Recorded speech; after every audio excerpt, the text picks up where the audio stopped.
ಅರ್ಧ ಎಮ್ಮೆ ಅರ್ಧ ಮಾನವ ಮಾಡಿರುವ ಕೆಟ್ಟ ಕೆಲಸಕ್ಕೆ ಬಂದಿದ್ದು ಸೂರ್ಯಾಸ್ತನ ಮಾಡಿರುವ ಕೆಟ್ಟ ಕೆಲಸಕ್ಕೆ ಕಾಪಾಡು ನನಗೆ ಯಾರನ್ನ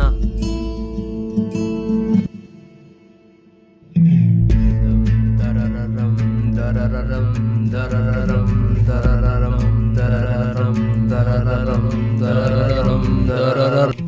ಜೀವ ಬಂದಿದೆ ಕೊನತನಕ್ಕೆ ಅದರ ಮುಂಚೆ ನಾ ಬಂದಿದ್ದು ಕೆಲಕ್ಕೆ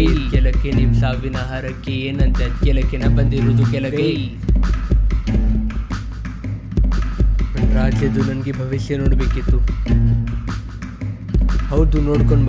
ಬಾ ಆದರೆ ನಿಮ್ಮ ಹತ್ರ ಇರೋದು ಮಾತ್ರ 45 ನಿಮಿಷಗಳು ಅದರ ಒಳಗಡೆ ನೋಡ್ಕೊಂಡು ಬಾ